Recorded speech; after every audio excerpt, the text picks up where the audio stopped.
Recently, I came to the realization that I hadn't been on a road trip specifically for hiking in a while. The last time that happened must have been, in November 2023 when my brother and I ventured into Utah and Arizona. So while I'm thinking of all the regions in America I've yet to explore, one of the obvious ones to me was southern Appalachia, or as it's more commonly known, the Blue Ridge Mountains. This range extends 550 miles on its north to south axis, and the most visited portions by far are down in North Carolina and Tennessee. As I have also covered much less of the eastern United States relative to the west, I decided to set out on this trip, and in this first video, I wanted to showcase all of the waterfalls we saw during our initial 2 days in this area. To avoid confusion and also so you guys know what to expect, the way I'm dividing this road trip into videos is A, this waterfall focus segment in the Carolinas. Yes, this includes South Carolina, which I don't believe is widely known for having such impressive falls, so I can't wait to discuss that.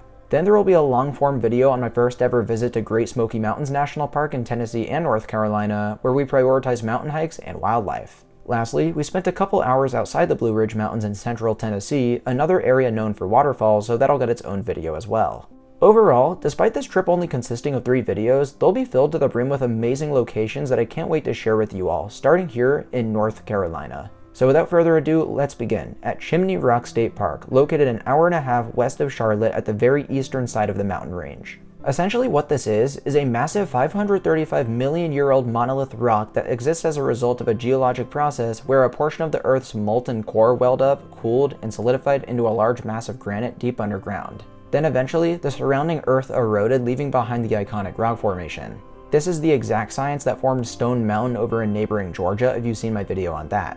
As someone who loved that place, Chimney Rock was always on my bucket list as it just seemed like a vastly more impressive, albeit differently shaped iteration of it. Part of the reason I say this is due to one of the park's most defining features, a 404-foot tall waterfall that flies over the edge of Chimney Rock itself. But before I reveal what that looks like, entering this state park does require a fee of around $15 to enter, and once you pay, be sure to hold on to that ticket as you can use it at any other state park in North Carolina for the day. You then have a windy road up to the parking lot, which sits near the top of Chimney Rock, removing the need to hike all the way from the base, which sounds like a nightmare, especially in the brutal summer heat. From here, you have 2 options, either to get on the 1.9-mile out and back trail to Hickory Nut Falls, or to hop in an elevator which takes you to all of the expansive overlooks and other hikes this park is equally as well known for. We began with the former, and the trail was very flat and shaded, so not difficult at all. Upon reaching your destination, you'll be treated to a shockingly tall but narrow waterfall. It's definitely really unique in terms of shape. It's why I often call these waterfalls ribbon falls, and its location is definitely the most interesting quality as it tumbles down the side of Chimney Rock. I also find it so cool just how close you can get to the base, as it's a pretty gentle waterfall year-round with not a very high flow volume. The pool at the bottom is small as a result, and it's easy to rock hop to get as close to the falls as you'd like. Overall, this was definitely a worthy first waterfall of the trip, sticking out as one of the more memorable ones in the Carolinas thanks to its uniqueness. Following this, we began making our way to the elevators, passing through a long man-made tunnel in the process. The views as soon as you get to the top are immediately sprawling and very impressive. It became obvious that the trails up here were going to be super cool too once I saw this staircase make its way to the top of this crazy looking rock formation that reaches a height of 2,280 feet. Looking east towards Lake Lure was a delight, and you can clearly tell that the mountain range begins here as the land beyond that is as flat as can be. But it's a pretty cool look nonetheless, with the mountains on either side boxing in the lake, making it come across as more of a centerpiece. Though you feel like you're on top of the world at this point, it is possible to continue climbing higher. Much, much higher. We took the Explanation Point trail to the top of Chimney Rock, and this was a blast from start to finish.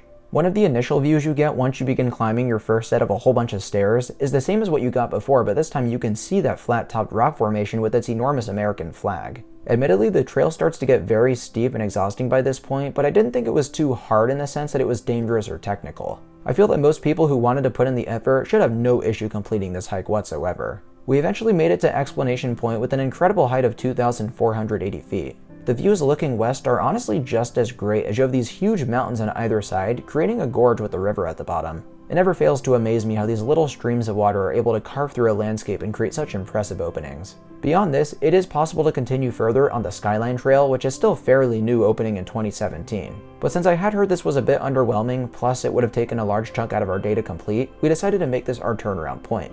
Still, Chimney Rock State Park absolutely lived up to the hype and was a great first impression in North Carolina. So next up on our list was the DuPont State Forest, which can be found 50 minutes southwest, just a handful of miles from the border with South Carolina. It's known for being home to 3 prominent waterfalls, but one of them, Hickory Falls, is considerably smaller than the rest and requires an additional hike to reach, so we bypassed that to make time for the more impressive sights later on. This was definitely one of the busier locations we visited, as there was literally 2 open parking spots when we arrived midday. But I understand why it would be popular, because DuPont offers a nice 2.5-mile round-trip hike along Little River, which does indeed feature some magnificent waterfalls. First up is Triple Falls, which comes up pretty early on the hike. There are 2 ways to really experience this. First, from the overlook, where you can see 3 huge tiers adding up to a height of 125 feet tall. Unfortunately, with how overgrown some of the trees are now, it can be difficult to get a shot with all 3 tiers in frame. Plus, you're a bit too far to truly appreciate the waterfall in its scale, which is why I suggest taking this staircase to the top of the lowest fall. You feel much more up close and personal to the waterfall and can walk all around the middle tier, which was really cool. Similar to Hickory Nut Falls, it was interesting to see that Triple Falls topples down these super smooth rock surfaces, something we'd see another few times in the state. Other than that, having 3 similarly sized layers was a great feature of this waterfall, but I can't say it was one of my favorites of the trip due to the lack of opportunities to view it in its entirety. As a matter of fact, I vastly preferred the next falls, which can be found further into the trail and forest. I was surprised by how much the crowds emptied out beyond Triple Falls, as if they didn't know what was to come by hiking an additional mile or so. High Falls is a 150-foot waterfall that similarly features a distant overlook and a spur trail to get to its base. But this time the main viewpoint wasn't too far, making the falls easier to enjoy, and there's lots of room to walk around once you reach the bottom. I definitely found myself preferring this one, as although it might not be as unique, the sheer scale of it is massive and it features an equally as impressive smooth rock face on the back. All things considered, while I was glad to have visited DuPont, it wasn't a highlight of the trip by any means, and I know that might be hard to believe since there were some great waterfalls here, but virtually every single one of the ones on the trip were amazing, so the competition is stiff. It was now time to drive 15 minutes into the state of South Carolina for our 4th waterfall of the day, and real quick, I did just want to highlight the geography of this area because as I mentioned earlier, I doubt many people think of South Carolina when it comes to hiking or natural scenery. But there is a chunk of the Blue Ridge Mountains that do in fact cross into the state, and they're miraculously home to some of my favorite waterfalls in this region.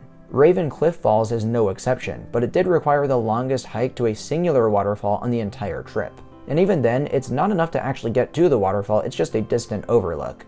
The 3.8-mile round-trip journey was overall pleasant, running through a gorgeous, lush forest littered with ferns, but it did suffer from something that I found many of the hikes on this trip to be lacking in that scenery change. While I was initially really enjoying it, it eventually got somewhat old, and I found myself wanting the trees to open up and reveal a view of the mountains, which I knew were there by looking at Google Maps. Nevertheless, Raven Cliff Falls was well worth the minor inconvenience, as the overlook grants a spectacular view of the tallest waterfall in South Carolina. Without a zoom-in lens on my camera, it can be difficult to grasp the scale of it, but I did get a few pictures and videos on my phone that should help with that. While there's no official height for this waterfall since it is a cascade, the vertical drop that you see highlighted by this overlook is a relatively small piece of the 350 to 400 foot puzzle. I really like how this fall is wedged between 2 mountains, as it looks like it's the centerpiece in this environment. Overall, the best way I describe Raven Cliff Falls is just majestic, and there's no wonder why it's arguably the most iconic waterfall in the state.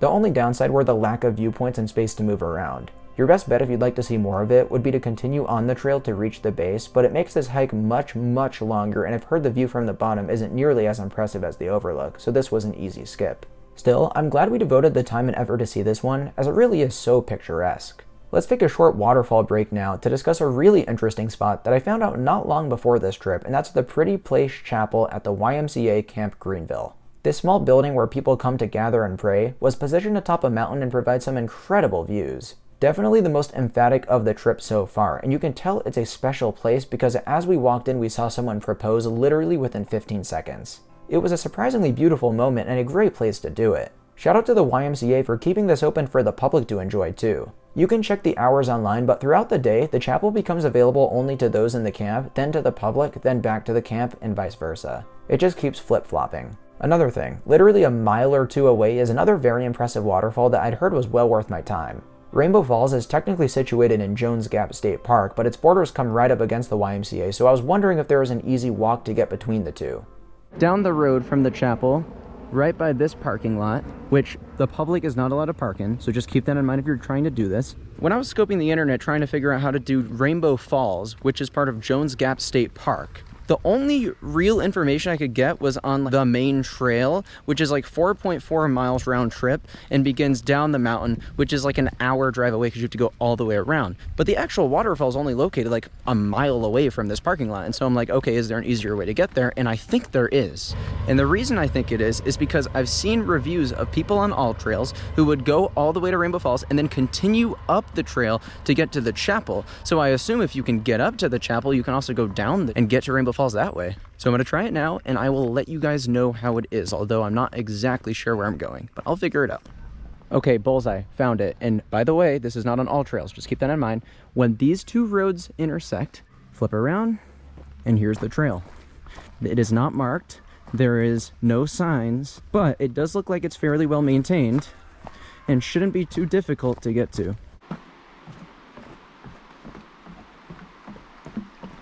This is absolutely amazing. Rainbow Falls, South Carolina. I'm the only one here, and this waterfall is enormous. Oh my God.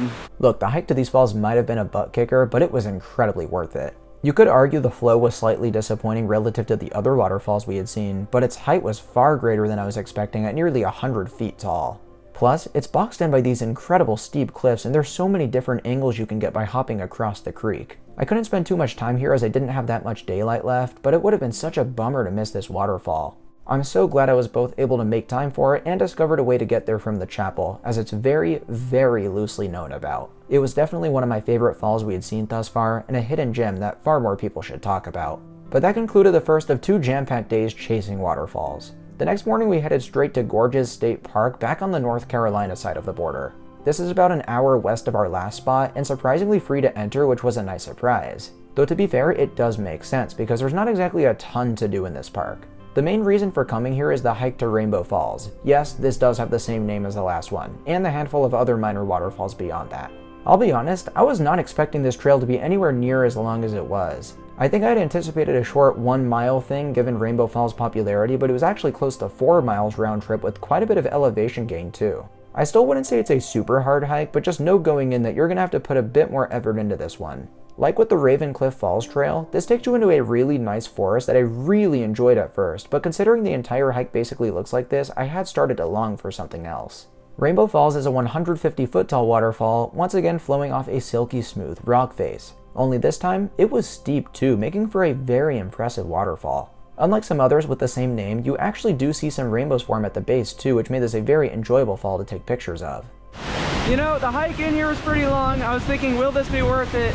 But Rainbow Falls absolutely delivered. It is enormous. And there's actual rainbows too. Those who decide to continue up the trail will be able to stand at the top of Rainbow Falls, which was a really nice view as well. But also, there's a few smaller falls, such as Turtleback Falls, which wasn't all that impressive, but what was cool about it is we did see some people slide down it. I'd heard about the natural slides in this region, but wasn't planning on seeing any, so this was a nice surprise. Beyond this, supposedly there is one more small waterfall, but I had no idea at the time, so we just turned around here. Oh well, not a big deal. This hike was already so worth it for Rainbow Falls, which was definitely another highlight. I really liked this one. Following our experience here, we took a short 10-minute drive south into our first national forest of the trip, Nantahala National Forest. This is because it was time to see my most anticipated waterfall not only across these 2 days, but potentially the entire trip as well. The parking lot for Whitewater Falls is practically in South Carolina, that's how close it is, but then you take a short walk to an observation deck. When I initially saw these falls, this part of the country had cemented itself as one of my favorites I'd been to for waterfalls. What makes Whitewater Falls so special is when you combine all of the tiers and cascades, its height of 411 feet makes it the tallest waterfall east of the Rockies. Now some people don't count this, and I can understand that, but even if you don't consider this a record holder, it is still wildly impressive, not just because of its height but its shape too. Matter of fact, this is one of the coolest looking waterfalls I think I've ever seen, because you have these powerful sections on the left and right sides with gentler ribbons of water falling right down the middle of them. Not to mention, its location right in the middle of these mountains is incredible, and it's part of what makes this overlook so magnificent. Again, I wish there was more viewpoints than just the one you could see the waterfall in its entirety from. I don't believe there's a way to even get down to the base either, so unfortunately this is really all there is to it. The waterfall was so amazing that it more than made up for it, and while I can't say this for certain, it may have actually been my favorite of all the falls I saw on this trip. Alright, back to South Carolina now, and this time we're in the Sumter National Forest for Kings Creek Falls, located right in that little crevice where the borders of the Carolinas as well as Georgia meet. That's right, Georgia also has some incredible mountains and waterfalls, which I don't think is widely known either, but we'll save that for another trip and video. But something to know about Kings Creek Falls is it's the only waterfall where you have to take a non-paved road to get to the trailhead. But it's really well maintained and no car should have any issues getting through it. Once you've parked up, all there is a 1.5 mile round trip hike, once again through the stunning forestry, but this time I didn't mind it at all because it was a short trail. You also walk along Kings Creek practically the entire time, which added another great element to the experience. The falls, while not the largest or most impressive on this trip, might have been one of the most underrated. It stands 70 feet tall and just feels overall really quaint in this environment. We were also the only people there, which I'm sure added to it as well, and it's another reason I say this spot is so underrated. I really enjoyed this one due to its fascinating shape consisting of the water splitting off on both sides before meeting back up at the bottom. Of course the right has far more water than the left, so it's not totally symmetrical or anything, but it doesn't need to be. This was yet another stunning waterfall. And at this point I was already so glad to have added South Carolina to the trip itinerary, but this was only accentuated after our final waterfall in the state, Yellow Branch Falls. Now I'd never even heard of this one before our trip, which is why I want to give a shout out to my buddy Evan for suggesting we see it. It did require a 25-minute drive in the complete opposite direction that we were headed, so 50 total, as well as a 3-mile round trip hike. Unfortunately, this was another trail that was beautiful but had little to offer in terms of diversity. It's really a shame so many of the hikes are like this, however I'd much rather it be forest to be fair, as opposed to a field or something. Yellow Branch Falls was a shock to my brother and I, seeing as it was one of our favorite waterfalls on the trip. As you can see, it doesn't resemble any of the other falls in the slightest, but it's still plenty imposing at more than 50 feet tall and 80 feet wide. I always love me a waterfall that's wider than its height, and this one's no exception. It's one of the most unique falls I've maybe ever seen, and certainly the most unique one of the trip. Also, if you get right up close to the base, you may spot some salamanders here as well. I've always loved salamanders, so this was a great experience. I love this waterfall so much, and I urge you all to have it on your list if you're in this area already. To wrap things up, we made our way 45 minutes north for the last waterfall we'd be seeing across these incredible 2 days. This one's back in North Carolina and one of the state's most iconic ones, known as Dry Falls. Ironically, this waterfall was anything but dry, flowing quite strong. It's a convenient roadside stop that only requires a short walk to get to, and it honestly reminded me a lot of a waterfall you'd see in Oregon. Everything from its size to its shape, and most importantly the cave behind the falls that allow you to bypass it, totally bring me back to Silver Falls State Park or something along those lines. But I love this element as it really allows the experience at the falls to feel more interactive and personal. Standing behind it and feeling the mist come off with a huge curtain of water dominating your field of view is totally awesome. It was a great last spot to conclude this video, which I hope you've all enjoyed watching. And that's a wrap. 2 days non-stop hiking to see as many waterfalls as we could in the Carolinas. I think we saw 11 in total, which is absolutely amazing, and every single one was a hit. Love this region of America for waterfalls. There's more falls to come though in the next couple of videos, so stay tuned for that. Thank you all so much for watching, and I'll see you very soon. Peace out, everyone.